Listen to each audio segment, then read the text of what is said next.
Segera download yang Quran disebut Tadabbur, Al-Quran, dia meraih tafsir kebaikan. dalam genggaman Kita tahu bahwa Anda. bulan Ramadan adalah bulan Al-Quran.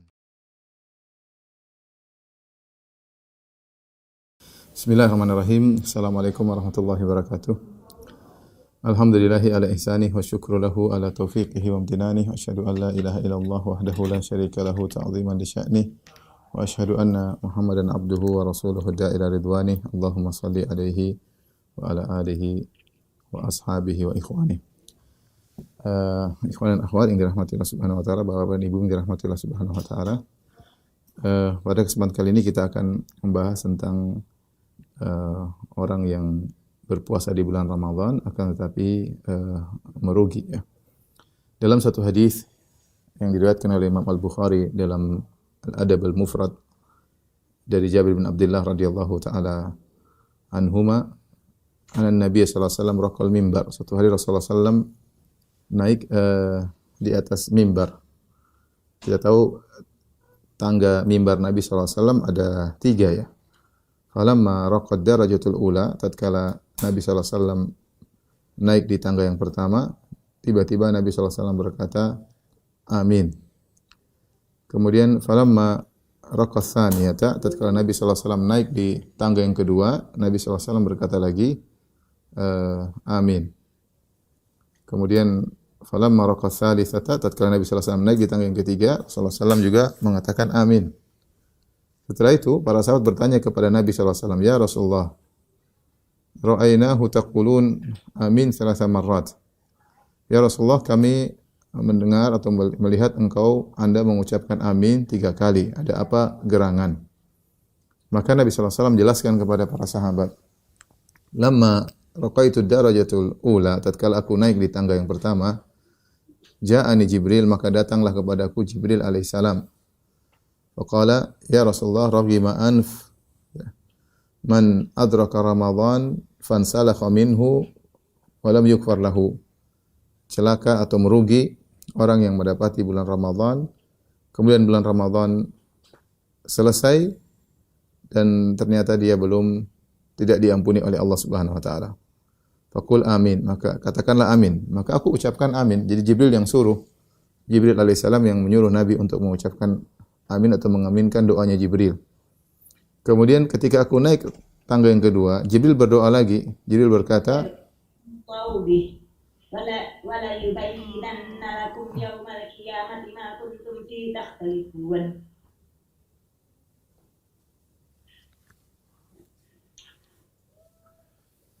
Tatkala naik di tangga yang kedua, Jibril berdoa lagi. Jibril alaihissalam berkata, raghima anf man adraka abawaihi indal kibar kilaihima aw ahadihima falam yudkhilahul jannah. Sungguh merugi seorang yang bertemu dengan kedua orang tuanya, masih sempat bertemu dengan kedua orang tuanya dalam kondisi sudah jompo, sudah tua. Kemudian ternyata dia tidak bisa masuk ke dalam surga ya. Faqul amin, katakanlah amin wahai Muhammad, maka aku katakan amin. Tatkala aku naik pada tangga yang ketiga, Jibril berkata lagi, raghima anf man dzukirta indahu falam yusalli alaik. Merugi atau celaka orang yang engkau disebut namamu disebut di sisinya dan dia tidak bersalawat kepadamu. Faqul amin, ucapkanlah amin, maka aku katakan amin. Hadis ini yang semakna dengan ini juga diriwayatkan oleh sahabat Abu Hurairah radhiyallahu anhu, diriwayatkan oleh Ibnu Khuzaimah dan yang lainnya. Jadi hadisnya hadis yang sahih. Ya, datang dari 2 sahabat, dari Jabir bin Abdullah radhiyallahu anhu dan juga dari Abu Hurairah radhiyallahu taala anhu. Yang hadis ini menceritakan tentang orang-orang yang merugi. Orang-orang yang merugi di mana Rasulullah SAW menggandengkan 3 orang yang merugi, yang ketiga orang tersebut didoakan keburukan oleh Jibril alaihissalam. Dan Jibril alaihissalam menyuruh Nabi mengaminkan. Ya. Lihatlah doa disampaikan oleh Jibril, malaikat terbaik, Sayyidul Malaikah. Kemudian diaminkan oleh Sayyidul Mursalin, pemimpin para nabi, mengaminkannya. Maka ini adalah kondisi 3 orang yang parah ya. Kalau kita perhatikan kenapa 3 orang ini disebut dengan orang-orang yang merugi, kesimpulannya bahwasanya 3 orang ini telah dibukakan bagi mereka pintu kebaikan yang luar biasa. Dibukakan bagi mereka pintu kebaikan yang luar biasa. Namun mereka bertiga tidak memanfaatkannya. Maka jelas mereka orang yang merugi ya. Dibukakan pintu kebaikan luar biasa, sangat mudah untuk masuk surga, sangat mudah untuk mendapatkan pahala yang berlipat ganda, namun mereka tidak melakukannya. Maka ini orang yang benar-benar kebangetan atau merugi. Perhatikan 3 amalan ini. Yang pertama, ya kalau kita sebutkan sebelumnya, yang pertama adalah misalnya seorang yang mendapati kedua orang tuanya dalam kondisi jompo. Seorang berbakti kepada orang tua, meskipun orang tuanya belum jompo, ya, itu pahalanya besar dan mudah sekali masuk surga dengan berbakti kepada kedua orang tua. Makanya ketika ada seorang sahabat yang datang kepada Nabi SAW, minta izin kepada Nabi untuk berjihad. Kita tahu jihad bukan perkara yang ringan, perkara yang berat, mengorbankan jiwa dan raga dan harta. Ketika dia minta izin untuk jihad, maka Nabi SAW bertanya, "Ahayyun walidak?" Apakah kedua orang tua masih hidup? Kata dia, "Masih ya Rasulullah." Kata Rasulullah SAW, "Fafihima fajahid." Kalau begitu berjihadlah engkau kepada kedua orang tuamu, ya. Itu berjihad, berjuang dalam berbakti kepada kedua orang tua, karena berbakti kepada orang tua butuh perjuangan ya, butuh perjuangan baik waktu, baik energi maupun harta ya. Ini demikian juga ada seorang minta izin untuk berjihad kepada Nabi sallallahu alaihi wasallam, untuk berjihad minta izin kepada Nabi sallallahu alaihi wasallam. Dalam hadis yang lain Rasulullah SAW bertanya, "Apakah ibu masih hidup?" Kata dia, "Masih hidup, wahai Rasulullah, ibuku masih hidup." Kata Rasulullah SAW, "Ilzam rijlaiha fathammal jannah." Lazimilah kedua kaki ibumu, disitulah surga. Disitulah surga.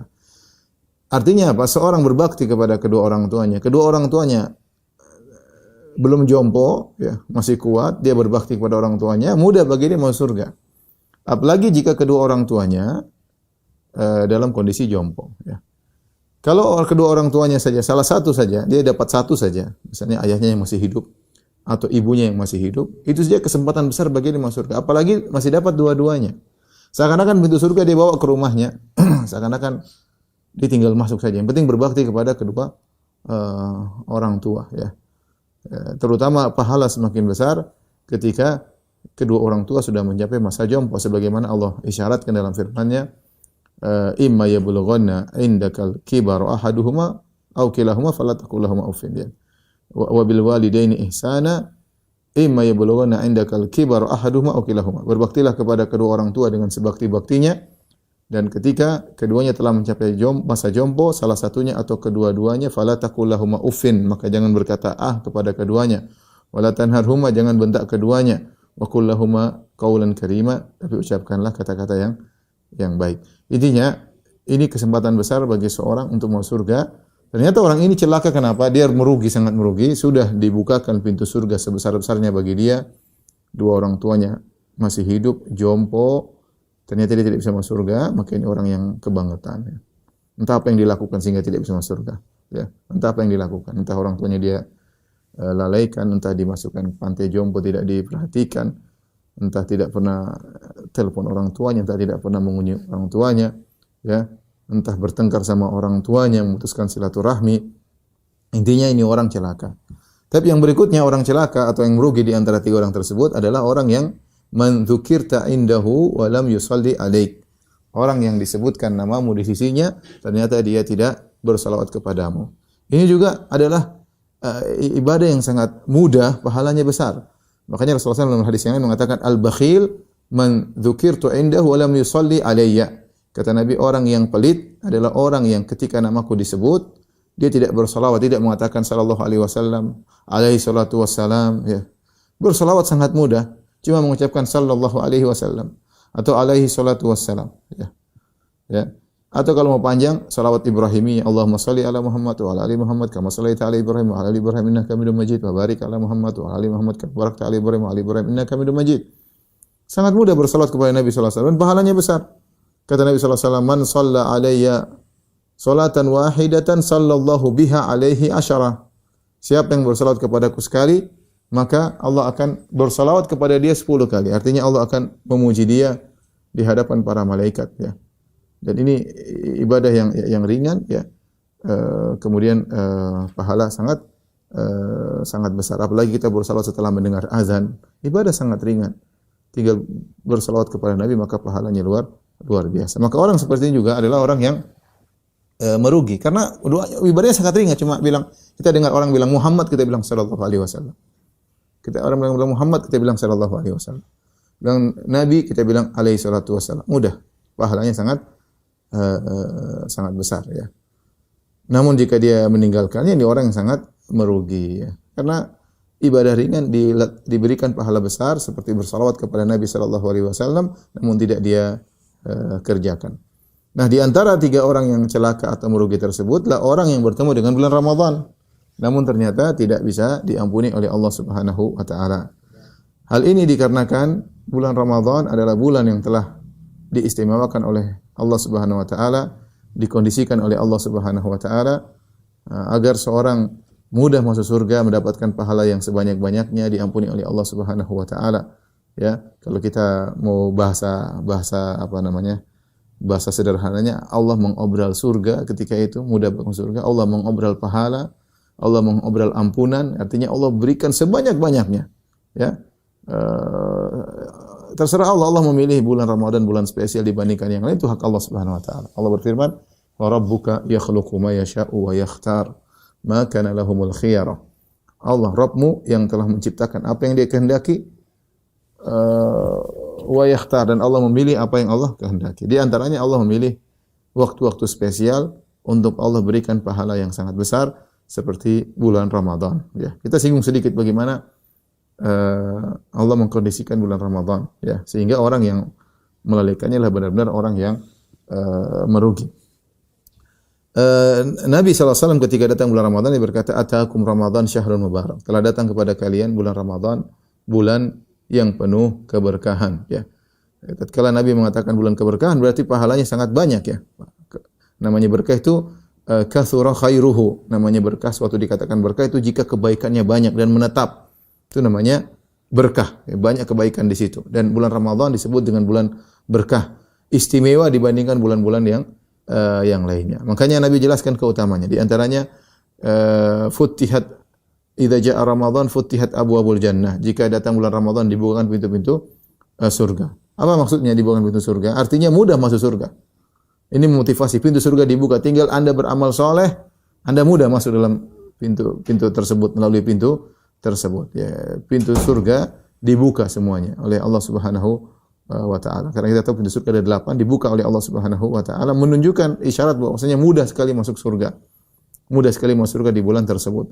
Kemudian dalam riwayat yang lain, futtihat abwabur rahmah, dibukakanlah pintu-pintu rahmat. Artinya Allah memberikan rahmat yang banyak bagi orang yang bisa memanfaatkan hari-hari di bulan Ramadan.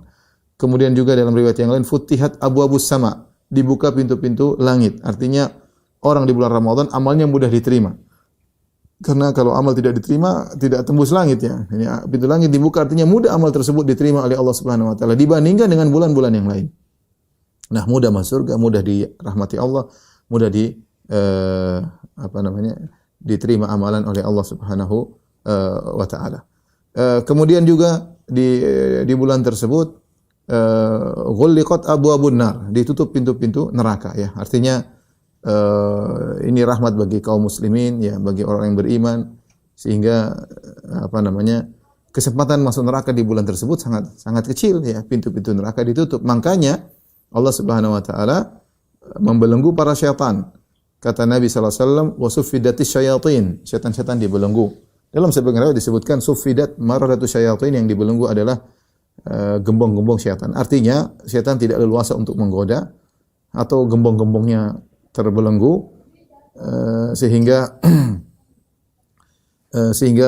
motivasi faktor untuk menyebabkan maksiat berkurang, dan kita lihat kenyataannya demikian bulan Ramadan maksiat berkurang, ya. Meskipun tetap bermaksiat ada, tetapi faktor eksternal yang mengganggu seorang untuk bermaksiat berkurang. Kenapa? Karena syaitan dibelenggu, ya. Kemudian selain itu Allah mengirim malaikat-malaikat untuk menyeru, ya. Wa yunadi munadin, ada yang menyeru di bulan Ramadan, ya baghiyal khairi aqbil wa ya baghiyasy syarri aqsir. Wahai pencari kebaikan, semangatlah. Wahai pencari keburukan, yang mau bermaksiat, berhentilah. Jadi ada suara-suara yang menyuruh ke dalam hati kita untuk semangat. Dan kalau mau bermaksiat, ada suara yang mencegah, ya, yang menyuruh kita untuk berhenti dari maksiat yang kita lakukan. Kemudian setiap malam istimewa. Kata Nabi sallallahu alaihi wasallam tentang malam-malam Ramadan, kata Nabi sallallahu alaihi wasallam, "Walillahi utaqa'u minan nar wa dzalika kullu lailah."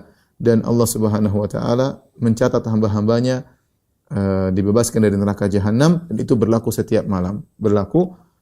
Setiap malam. Setiap malam ada kesempatan bagi kita untuk tercatat sebagai orang yang merdeka dari neraka jahanam, yang terbebaskan dari neraka jahanam. Dan itu berlaku setiap malam.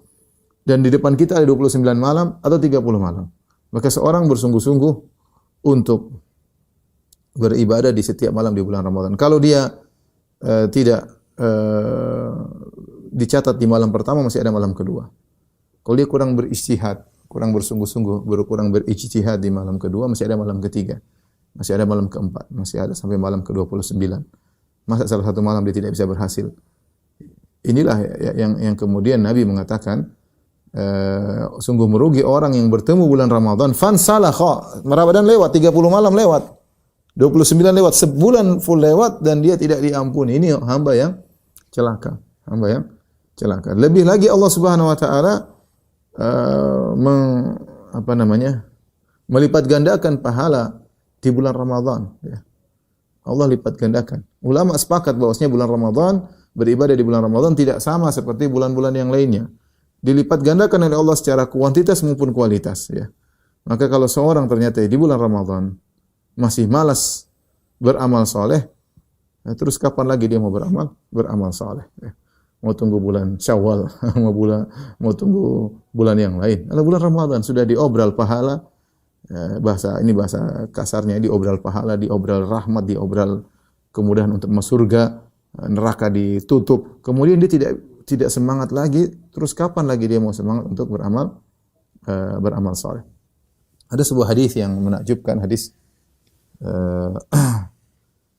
dari Talha bin Ubaidillah radhiyallahu taala anhu, ya, tentang kisah ada dua orang anna rajulaini min Bali qadima ila Nabi sallallahu alaihi wasallam. Ada dua orang dari suku Bali, ya, dia datang ke kota Madinah berhijrah.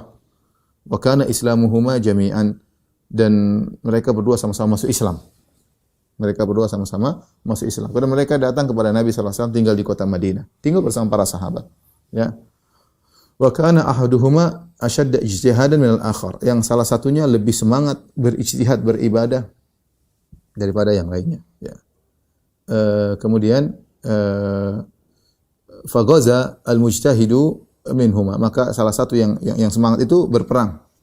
Fastushhid, kemudian mati syahid. Luar biasa, dia mati syahid. Thumma makatha al-akhar ba'dahu sanah. Yang satunya, yang kemudian dua orang, satunya lebih semangat daripada, taruhlah si A dan si B. Si A lebih semangat daripada si B. Kita namakan saja A dan B. Si A lebih semangat daripada si B. Kemudian si A saking semangatnya dia berjihad, kemudian dia mati syahid. Setelah itu si B masih hidup setelah si A selama setahun. Ya, selama setahun, kemudian meninggal dunia. Ya. Apa kata Talha bin Ubaidillah? Talha salah seorang sahabat yang jadi masuk surga. Al-Asyarah Mubasysyirin bil Jannah, 10 orang di antara yang dijamin masuk surga oleh Nabi sallallahu alaihi wasallam, yang mengatakan Abu Bakar fil Jannah, Umar fil Jannah, Utsman fil Jannah, Ali fil Jannah, Abdurrahman bin Auf fil Jannah, Talha bin Ubaidillah fil Jannah. Kata Nabi, Abu Bakar di surga, Umar di surga, Utsman di surga, Ali di surga, Abdurrahman bin Auf di surga, Talha di surga, Zubair bin Awam di surga, ya. Kemudian Sa'id bin Zaid di surga, Sa'ad bin Abi Waqqas di surga, dan Abu Ubaid bin Jarrah di surga. 10 orang, di antaranya ada Talha bin Ubaidillah. Maka Talha bercerita, "Fara'aitu fima yaran naim." Kemudian aku melihat dalam mimpiku, fa idza ana bi babil jannah. Ka'anni bi babil jannah. Seakan-akan aku berada di pintu surga, tinggal masuk di pintu surga. Fa idza ana bihima. Tiba-tiba aku bersama dua orang laki-laki tersebut, si A dan si B tadi, di depan pintu surga. Fa kharaja kharijun minal jannah. Tahu-tahu ada yang keluar dari surga, itu malaikat. Kemudian malaikat mengambil tangan, mengajak kata orang yang si B yang masuk surga duluan. Si B masuk surga. Setelah itu setelah si B masuk surga, kemudian malaikat keluar lagi. Kemudian mengajak si A. Kita karena dia bilang A yang mati duluan, A yang mati syahid, si B tidak jihad, tapi dia hidup setahun setelah itu. Kemudian si A jadi B dulu masuk surga, kemudian si A dimasukkan dalam surga. Setelah itu faraja'a, keduanya A dan B keluar dari pintu surga bertemu dengan aku, mereka berdua berkata irji' fa innahu lam ya'ni laka ba'du. Kata mereka berdua, wahai Tolha, kembalilah, sekarang belum saatnya bagimu. Kemudian aku terbangun. Mimpi ini menakjubkan ya, karena mereka tahu si A lebih hebat daripada si B. Maka kemudian Tolha bercerita kepada para sahabat yang lain. Fata'ajabu min dzalik, mereka heran, kok bisa ya? Si dalam mimpi Tolha kok si B yang masuk surga duluan daripada si A. Fabalagha dzalika Rasulullah sallallahu alaihi wasallam, maka kabar ini sampai kepada Rasulullah sallallahu alaihi wasallam. Rasulullah SAW kemudian bertanya kepada para sahabat, mimma ta'jabun, apa yang kalian anehkan, apa yang kalian takjubkan, ada apa gerangan yang kalian anehkan? Maka qalu, para sahabat berkata, ya Rasulullah, hadza, ya Rasulullah, si A, ya, aktsaru asyaddu ijtihadan, dia lebih semangat daripada si B. Wastushhid, dan si A ini mati syahid. Wa kaifa yadkhulu al-akhar al-jannah qablahu, bagaimana yang B masuk surga di luar daripada si A? Maka Rasulullah SAW berkata, alaysa qad makatha ba'dahu sanah, bukankah si B masih hidup setelah itu selama setahun? Ya. Fa adraka Ramadan fasamahu, bukankah, kata mereka, bala ya Rasulullah, masih hidup setahun setelah itu. Bukankah si B mendapatkan bulan Ramadan dan dia berpuasa? Kata mereka, bala ya Rasulullah, benar. Wa shalla wa sajada kam sajada, bukankah dia sujud dan dia berapa banyak sujud? Itulah yang buat dia menjadi mulia. Dia mendapati Ramadan dan dia berpuasa. Subhanallah, ini orang si B memanfaatkan kesempatan, dia baru masuk Islam tapi dapat Ramadan. Yang satunya masuk Islam tidak dapat Ramadan. Satunya Islam dapat Ramadan, kemudian dia beribadah dengan sungguh-sungguh Ramadan, maka dia masuk surga lebih dahulu daripada temannya si A. Maka saya katakan, ketika Rasulullah SAW berkata, wa adraka Ramadhana fasamahu, bukankah dia mendapat bulan Ramadan dan dia berpuasa? Ini menunjukkan bahwasanya orang yang beribadah di bulan Ramadan pahalanya luar biasa. Nah, kalau Allah Subhanahu wa taala sudah membuka pintu-pintu kebaikan seluas-luasnya di bulan Ramadan, kemudian seorang tidak memanfaatkannya, ini orang kebangetan. Pantas didoakan keburukan oleh Jibril dan pantas diaminkan oleh Nabi sallallahu alaihi wasallam. Raghima anfu rajulin adraka Ramadan fansalakha minhu falam yughfar lahu, merugi. Raghim anf itu apa namanya, hidungnya tersungkur di tanah, maksudnya hidungnya tersungkur di tanah, itu menunjukkan kerugian orang yang mendapati bulan Ramadan kemudian dia tidak bisa diampuni, maka ini sungguh orang yang merugi. Ini mukadimah panjang tadi yang sampaikan tentang bahwasanya di sana ada orang yang merugi di bulan Ramadan. Kita akan sebutkan beberapa model kerugian yang dialami oleh sebagian orang, ya, karena Nabi SAW telah mengisyaratkan ada orang-orang yang merugi tersebut, seperti tadi dalam hadis Jabir bin Abdullah dan hadis Abu Hurairah yang sudah kita sebutkan tadi di awal pengajian. Di antara dalam hadis yang lain Rasulullah SAW bersabda, "Rubba sha'imin laisa lahu min siyamihi illal ju' wal 'atash." Betapa banyak orang yang berpuasa namun dia tidak mendapatkan dari puasanya kecuali hanya lapar dan dahaga. Ini sungguh merugi. Kemudian juga dalam hadis yang lain kata Nabi sallallahu alaihi wasallam, man lam yada' qaula zur, barang siapa yang berpuasa namun tidak meninggalkan kedustaan, wal jahla, dan tidak meninggalkan kemaksiatan, wal amala bihi, dan tetap melakukan kemaksiatan, falaisa lillahi hajatun fi ayyada ta'amahu wa syarabahu, maka Allah tidak perlu dengan laparnya dan dahaganya. Artinya Allah tidak akan berikan pahala kepada laparnya dan dahaganya, ya. Pengorbanannya selama Ramadan tidak ada nilainya. Kenapa? Karena dia tidak meninggalkan kemaksiatan. Dia merugi, ya. Dia sudah lapar, dahaga, tapi tidak ada pahala yang dia dapatkan. Ini hadis-hadis mengisyaratkan ada orang-orang yang merugi di bulan Ramadan. Kita akan sebutkan bentuk kerugian di bulan Ramadan secara sederhana, ya. mungkin kita bisa klasifikasikan menjadi tiga, ya. Tentunya orang yang apa namanya, ya, yang merugi di bulan Ramadan, yaitu yang berpuasa tapi maksiat, ya. Ini adalah orang yang paling merugi di antara mereka, ya. Yang kedua, misalnya orang yang berpuasa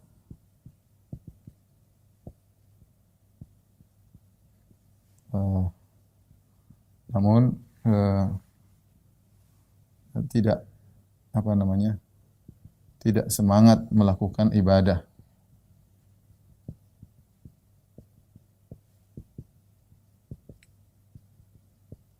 Jadi malas untuk beribadah, ya. Yang ketiga, mungkin di antara yang merugi juga adalah orang yang berpuasa tapi tidak menjalankan adab puasa.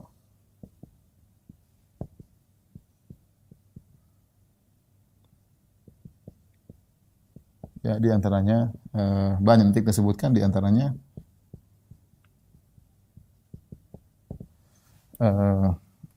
jidal atau debat, ya, bertengkar, teriak-teriak, ya, dan lain-lainnya. Tapi ini mungkin kalau saya mau klasifikasikan, inilah tiga orang yang tiga model manusia yang boleh kita katakan dia merugi di bulan Ramadan, ya. Yang pertama, yang paling parah adalah yang berpuasa tapi maksiat, ya. Berpuasa tapi maksiat, ya. Dan sudah pernah saya sampaikan dalam kajian-kajian lain bahwasanya para ulama berselisih tentang orang berpuasa tapi maksiat. Bagaimana hukum puasanya? Bagaimana hukum puasanya? Maka ada beberapa jenis maksiat yang di situ jelas-jelas Rasulullah tegaskan bahwasanya amalan puasanya akan hilang. Seperti dusta tadi, kata Nabi sallallahu alaihi wasallam, "Man lam yada' qaulaz zur wal jahla wal amala bihi." Barang siapa yang berdosa ketika bulan Ramadan, maka puasanya sia-sia, laparnya dan dahaganya tidak ada manfaatnya, ya. Di antara jenis maksiat yang Nabi jelaskan bahwasanya pahala puasanya akan hilang. Kemudian juga para ulama menyebutkan dimaksud dengan qaulaz zur, perkataan dusta, yang setara dengan dia adalah ghibah. Barang siapa yang melakukan ghibah, ya, ngerumpi, menyebutkan keburukan orang lain ketika bulan Ramadan, maka puasanya juga batal pahalanya, ya. Batal pahalanya. Bahkan sebagian sahabat diriwayatkan dari Aisyah radhiyallahu taala anha, ya, menyatakan bahwasanya siapa yang melakukan ghibah, maka bukan cuma pahala yang batal, puasanya juga batal, harus diulang. Tapi yang benar bahwasanya apa namanya? Bahwasanya puasanya sah namun pahalanya yang hilang. Puasanya sah namun pahalanya yang hilang. Jadi ada beberapa kemaksiatan yang spesial yang bisa menghilangkan pahala puasa. Banyak di antara hal yang menyedihkan, saya pernah ngisi di suatu apa namanya, stasiun televisi, bukan di televisi tapi di kru televisi. Kemudian saya sampaikan hadis ini, bahwasanya siapa yang berdosa maka pahala puasa akan hilang. Maka di antara mereka kru tersebut ada yang bertanya, "Ustaz, bagaimana hukum kami kru televisi yang memberi berita di salah satu televisi swasta yang kami disuruh oleh direksi untuk membuat berita bohong, ya, karena kepentingan duniawi, karena kepentingan politik, karena persaingan apa, kayak pokoknya ada perintah dari atas untuk membuat berita-berita bohong di bulan Ramadan." Saya juga kaget mendengar pertanyaan tersebut. Kemudian mereka bertanya, orang itu bertanya, "Ustaz, apakah pahala kami saja yang hilang atau pahala direksi saja yang hilang atau pahala kami juga hilang?" Jadi ya saya bilang semuanya ada kena lah. Direksi yang nyuruh bikin berita bohong, kalian eksekutornya yang membuat berita tersebut juga sama kena, ya. Bayangkan membuat berita bohong, disebarkan medsos, banyak orang berbohong. Bagaimana kalau kita berbohong kepada satu orang saja? Kita berbohong kepada satu orang saja, pahala puasa kita hilang. Apalagi kalau kita berbohong kepada ribuan orang yang nonton. Apalagi dalam sebagian tayangan sampai jutaan viewersnya. Ini kan musibah besar. Ini di antara apa namanya, orang yang merugi di bulan bulan Ramadan, ya, merugi di bulan Ramadan. Maka hati-hati dengan maksiat, ya. Ya. Maksiat, ya, ada dua kemungkinan, ya. Menghilangkan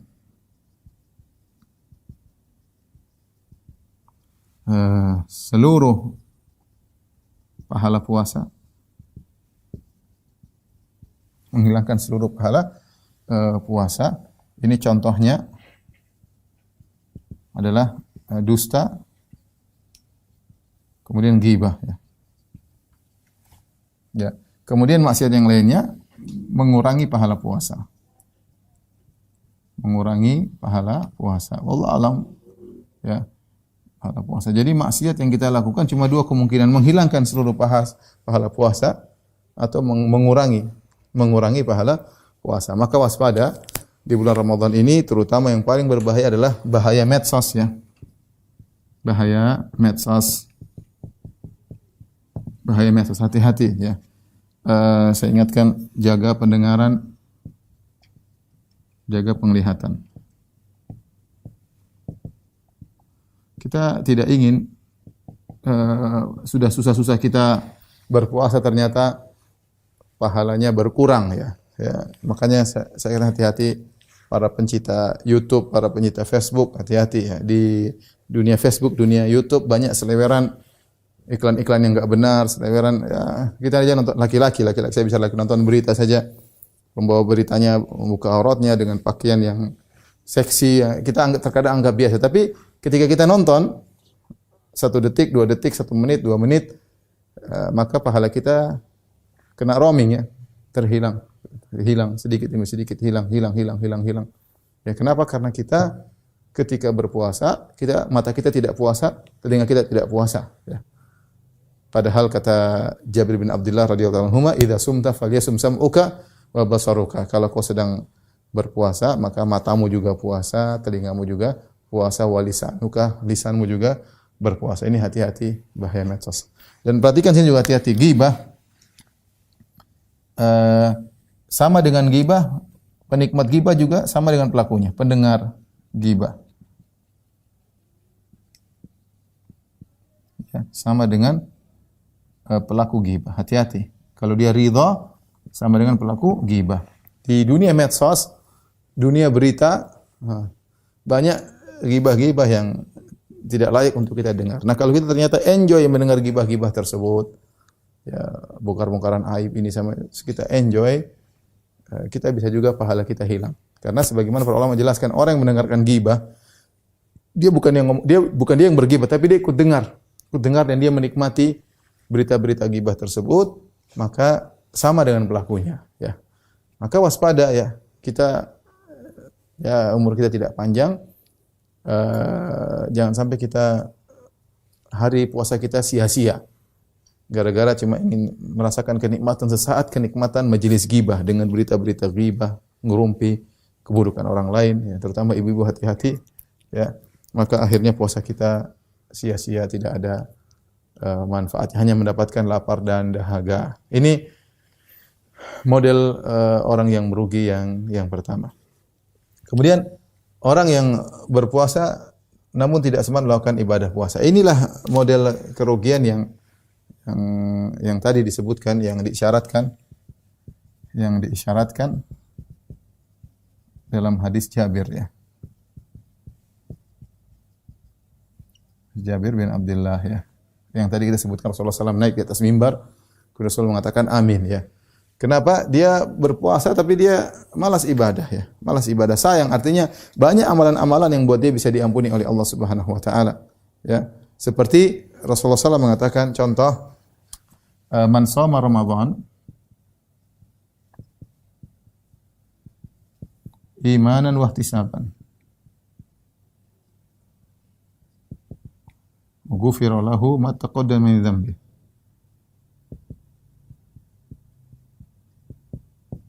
Kata Nabi, siapa yang berpuasa di bulan Ramadan, ya, imanan wa ihtisaban. Siapa yang berpuasa iman dan ihtisab, ya. Iman dan ihtisab. Akan diampuni dosa-dosa yang telah lalu, maka diampuni dosa-dosanya yang telah lalu. perhatikan, ini yang perlu kita ingatkan, kita ketika berpuasa di bulan Ramadan, jangan hanya berpuasa sebagai rutinitas harian, tapi harus ada ihtisab. Ihtisab ini yang sangat penting. Ini yang membedakan antara puasa orang yang spesial dengan puasa orang-orang umum, ya. Ihtisab sebagaimana dijelaskan oleh Abu Sulaiman Al-Khattabi, ihtisab yaitu raghbah fi thawab, dia berpuasa karena mengharapkan pahala, thayyibatan nafs, kemudian jiwanya dalam kondisi semangat, ghairu mustathkhilin li siyami, tidak merasa berat dengan puasanya, wala mustatilin li ayami, dan tidak merasa kok panjang sekali sebulan. Ini artinya dia beribadah puasa dengan semangat. Meskipun dia mungkin letih, mungkin harus bekerja, tapi dia semangat karena dia tahu ini pahalanya luar biasa. Saya sering menganalogikan seperti dua orang lelaki, si A dan si B, yang pergi ke masjid, ingin sholat di masjid. Yang satu merasa berat ke masjid karena ini hanyalah kewajiban. Seandainya tidak wajib, saya ingin sholat di rumah misalnya. Dia tidak semangat. Bahkan kalau ada uzur seperti hujan, dia senang tidak ke masjid, senang. Dia asalnya nggak suka ke masjid, capek jalanlah dia. Tapi dia ke masjid, dia sholat di masjid. Beda dengan satunya, dia ke masjid dengan penuh semangat.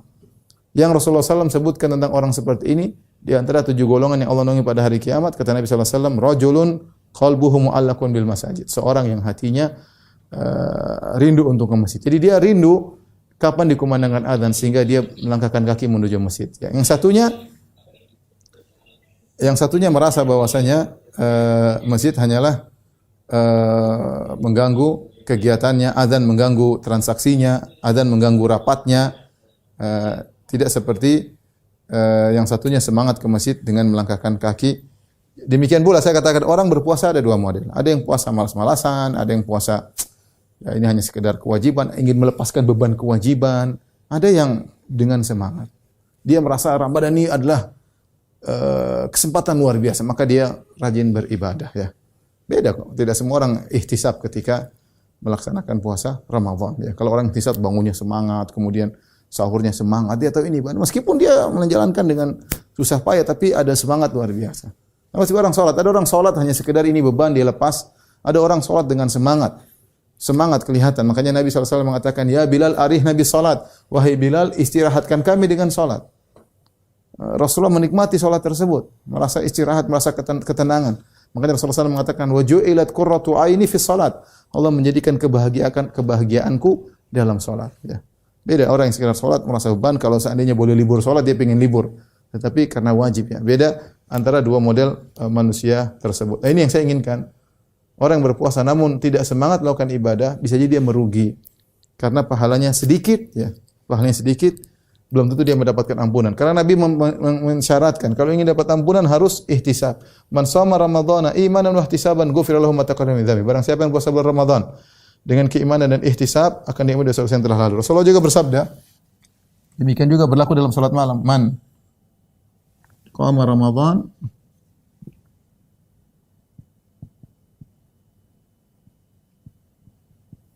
imanan wa ihtisaban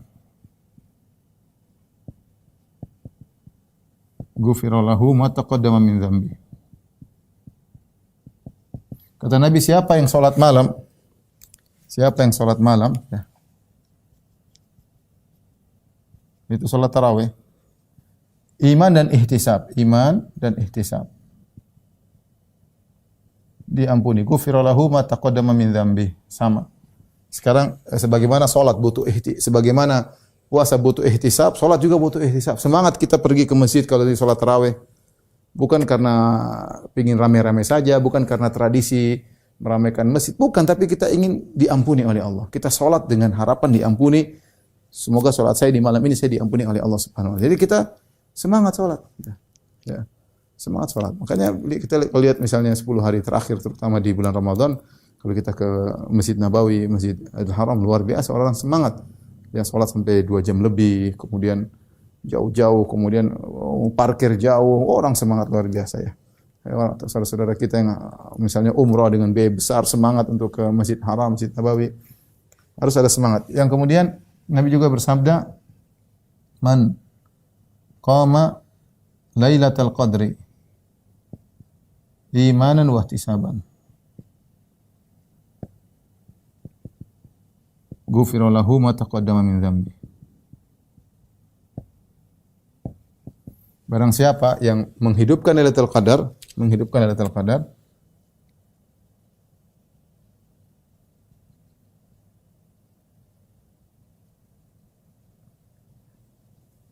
iman dan ihtisab, maka diampuni dosa-dosanya yang telah lalu. Ini semua contoh amal soleh yang seharusnya seorang melakukannya dengan semangat, dengan semangat. Nah, tentu ada amal-amal soleh yang lainnya yang seorang berusaha untuk memanfaatkan. Ini sekarang musim lagi bagi-bagi pahala, musim lagi obral pahala, ya. Musim obral pahala, maka ada namanya baca Quran, baca sebanyak-banyaknya, ada namanya berbakti sama orang tua, ada namanya sedekah, ya. Ya usahakanlah kapan lagi dia bertemu dengan bulan seperti ini, ya. Maka semangat, kalau dia punya rezeki segera sedekah. Jangan ragu-ragu. Beda nanti kalau sudah 1 Syawal, sudah lebaran, pahalanya beda. Pahalanya beda. Sudah 2 Syawal, pahalanya beda. Kita sekarang dilipat gandakan. Ya kalau kita sedang berdagang bersama Allah, ya. Tijaratan lan tabur. Inilah perdagangan yang tidak ada kerugiannya, perdagangan yang sebanyak kita keluarkan keuntungannya semakin banyak. Entah kita rasakan di dunia, yang jelas di akhirat jelas kita dapatkan, ya.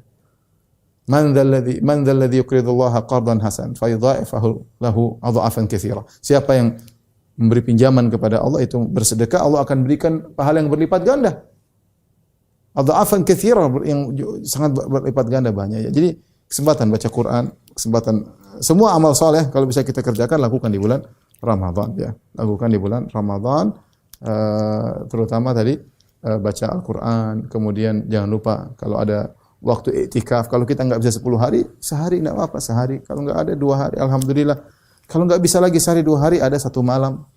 Iktikaf semalaman, oke. Kalau enggak bisa ada 1 siang dari subuh sampai maghrib, boleh juga, ya. Kalau bisa 10 hari full, alhamdulillah. Kalau enggak, ya sebisanya. Jadi amal-amal saleh yang bisa kita kerjakan di bulan Ramadan, kerjakan. Seperti man fattara sha'iman, memberi buka puasa. Ya, buka puasa di Jakarta mungkin satu paket mungkin 25.000. Tapi kalau kita ke daerah-daerah yang lebih jauh di kampung-kampung bisa 15.000, sudah dapat 1 paket berbuka puasa. Kita bisa kirim ke pondok-pondok, kita bisa kirim ke masjid-masjid di sana. Kita dapat pahala. Orang berpuasa, kita dapat pahala puasa mereka. Jadi antara cara-cara praktis agar kita bisa dapat panen pahala di bulan Ramadan. Jangan lupa berbakti kepada orang tua, menyambung silaturahmi. Apa yang bisa kita lakukan mumpung ini bulan berkah. Makanya Nabi SAW, kata Ibnu Abbas, karena Nabi SAW ajwadan nas wa kana ajwad ma yakun fi Ramadan. Rasulullah SAW adalah orang yang paling dermawan, dan di puncak-puncak kedermawanan adalah tatkala di bulan Ramadan. Maka jangan Anda menjadi orang yang merugi, yang Ramadan hanya sekedar kewajiban, beban yang ingin dia lepaskan, sementara dia tidak isi dengan ibadah, ya. Dia tidak isi dengan ibadah. Sayang, ya. Ini waktu cuma sebentar, kata Allah, ayyamam ma'dudat, hari-hari yang berbilang. Bukan setahun penuh. Kita sudah lewati mungkin sekitar 10 hari. Ya. Enggak lama, nanti 10 hari lagi lewat, kemudian selesai. Selesai, maka di sana ada yang orang beruntung, di sana orang yang merugi. Artinya apa? Lagi obral barang dia tidak beli. Sayang. Lagi murah-murah semuanya. Dia tidak beli. Rugi enggak? Rugi. Lagi pahala diobral oleh Allah, dia tidak melaksanakan. Rugi enggak? Rugi. Ya, rugi. Baik, yang ketiga mungkin yang saya sampaikan, orang yang berpuasa tapi tidak menjalankan adab-adab. Puasa ada adabnya, ya. Puasa ada adabnya. Rasulullah SAW mengatakan dalam hadis,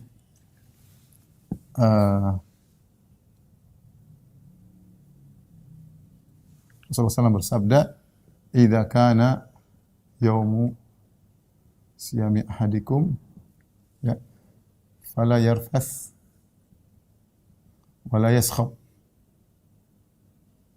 Ya.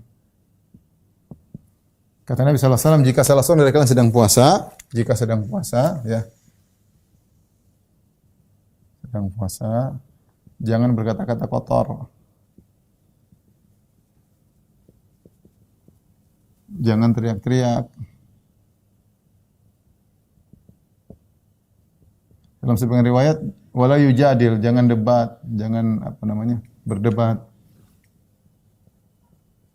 Kemudian kata Nabi sallallahu alaihi wasallam, wa in sabahu ahadun aw qatalahu, jika ada orang yang mencaci makimu atau qatalahu, ngajak berantem, falyakul inni mar'un shaim, katakanlah aku sedang puasa. Jadi jangan gubris orang, jangan diladeni. Ada yang ngajak berantem, ada yang ngajak berdebat di media sosial, jangan diladeni. Bilang, saya sedang berpuasa. Sama juga kalau gitu di rumah, istri ngajak debat, suami ngajak bertengkar, lagi puasa. Bertengkar nanti habis maghrib. Sekarang jangan dulu ya. Lagi puasa harus beradab. Nah, kalau kita tidak beradab, ya tadi akhirnya waktu kita terbuang sia-sia ya. Waktu kita terjebak dengan kegiatan yang akhirnya membuang waktu kita. Apalagi kita akhirnya tadi debat, ribut ya. Makanya kata Jabir bin Abdullah, Jabir berkata, "Idza wala taj'al yauma siyamika wa yauma fitrika sawa." Ya. Kata Jabir bin Abdullah, "Wala taj'al yauma siyamika wa yauma fitrika sawaan." Jangan jadikan hari puasamu seperti hari biasa. Hari puasamu seperti hari biasa. Nah, ikhwan dan akhwat yang rahmati Allah Subhanahu wa taala, waktu di bulan Ramadan adalah waktu yang tidak seperti hari-hari, waktu sangat spesial. Setiap detik yang kita lewati ini memiliki manfaat yang luar biasa, dilipat gandakan. Maka harapan saya dan untuk saya pribadi juga untuk para pemirsa, jangan ada satu detik pun terbuang. Harus ada manfaatnya, entah mau kita ngobrol sama istri kek, untuk bercanda sama anak-anak kek, untuk telepon orang tua kek. Pokoknya jangan ada satu waktu kita buang-buang. Nongkrong melamun jangan ya. Itu namanya tidak beradab dalam puasa. Puasa di antara adab yang penting dalam puasa, jangan buang-buang waktu. Jangan buang waktu. Apalagi kemudian debat, teriak-teriak, bertengkar. Ini mungkin tidak sampai pada derajat dosa mungkin ya. Tapi ini namanya merugi. Dia waktu terbuang-buang, tidak ada manfaatnya. Ya. Ini bentuk kerugian yang lain, buang-buang waktu. Nah, contoh seperti ngabisin waktu, kemudian lihat apa, kayak cerita apa, kayak pergi contoh ngabuburit, nunggu berbuka, pergi ke lapangan lihat orang main layangan atau lihat orang balapan motor. Ya, kalaupun itu tidak ada dosanya, mungkin bisa berdosa melihat aurat wanita terbuka. Kalaupun tidak ada dosanya, buang-buang waktu. Ini orang merugi. Gimana di bulan Ramadan dia buang waktu. Waktu seakan-akan banyak mau tidak bisa dihabiskan. Sementara orang-orang soleh waktu merasa kekurangan. Dia mau baca Quran enggak. Maunya khatam sekian enggak bisa. Pengen baca terjemahan Quran enggak ada waktu. Di bulan Ramadan ya. Pengen banyak dia mau lakukan. Ingin bersedekah enggak ada duit. Pengen ini banyak hal yang dia mau lakukan enggak bisa. Ya. Ini sebagian orang, Masya Allah, waktu di bulan Ramadan banyak banget dia buang-buang. Dia buang-buang. Maka itu di antara bentuk kerugian. Menjadikan hari Ramadan seperti hari biasa. Di antara buktinya adalah dengan udah dia di HP ngelihat berita, browsing lihat satu, berita 2, berita 3, berita 4, enggak tahu sudah 1 jam. Atau dia bagi-bagi. Pagi lihat setengah jam, siang setengah jam, tak tahu 2 jam sehari hilang. Coba itu kalau buat baca Quran. Coba itu kalau buat telepon orang tua. Coba kalau itu buat menyenangkan hati anak istri. Coba kalau itu buat nyambung tali persaudaraan, telepon kawan-kawan yang jauh, menyenangkan hati mereka. Artinya ibadah di bulan Ramadan bukan cuma ibadah mahdhah, bukan cuma baca Quran, salat, ada ibadah lain yang bagaimana interaksi kita dengan sama manusia, kita interaksi dengan cara yang terbaik. Maka maksud saya jangan sampai kita buang-buang waktu. Kurangi gadget, kurangi medsos ya. Nanti ajalah kalau habis Ramadan bolehlah. Sekarang ini udahlah. Enggak perlu. Karena kalau kita sudah buka medsos, tidak luput dari namanya dosa, memandang hal yang haram, mendengar yang haram. Seorang waspada, jangan sampai dia mengalami kerugian di bulan Ramadan. Inilah para pemirsa yang dirahmati Allah Subhanahu wa taala, kira-kira 3 model orang yang merugi di bulan Ramadan, yang berpuasa tapi maksiat, yang berpuasa tapi tidak semangat melakukan ibadah, atau yang berpuasa namun bukan melakukan maksiat tapi buang-buang waktu seakan-akan emas yang harusnya didapatkan dia buang-buang, tidak diambil bahkan dia buang-buang, tidak ada manfaatnya dan dia akan merugi pada hari kiamat kelak. Makanya seorang baru merasakan pentingnya waktu benar-benar dirasakan ketika dia akan meninggal ya. Makanya Allah mengatakan dalam Al-Qur'an, kata Allah Subhanahu wa taala, "Wa anfiqu mimma razaqnakum min qabli an ya'tiya ahadakumul maut fayaqulu rabbi laula akhartani ila ajalin qaribin fa asaddaq wa akum minas salihin." Ya, kata Allah, berinfaklah dengan rezeki yang kami berikan, sebagian rezeki yang kami berikan kepada kalian sebelum salah seorang dari kalian didatangi oleh kematian. Fayaqul, maka dia berkata, Rabbi laula akhartani, ya Allah, bagaimana kalau kau tunda kematianku sebentar saja? Ajalin qarib, sebentar saja, 1 menit, 2 menit. Fa asaddaqu, sehingga aku bisa bersedekah. 1 menit buat buka ATM banking, kirim kemana bisa. 1 menit saja. Dia menyesal kapan dia merasa pentingnya waktu tersebut ketika mau meninggal. Ketika dia meninggal. Demikian juga orang sudah masuk neraka, mereka berkata, Rabbirji'un, kembalikan aku ya Allah. Ya, kembalikan aku. Ingin kembalikan meskipun sebentar. Ya. Kita yang mungkin belum merasakan, kita dan kita semua belum merasakan momen seperti itu. Sekarang ada waktu kita banyak, jangan kita sia-siakan. Terutama di bulan Ramadan. Wallahu a'lam bishawab. Ini saja mungkin yang saya sampaikan. Mudah-mudahan bermanfaat. Semoga ibadah Ramadan kita diterima oleh Allah Subhanahu wa taala. Kurang lebihnya saya mohon maaf. Wabillahi taufiq wal hidayah. Assalamualaikum warahmatullahi wabarakatuh.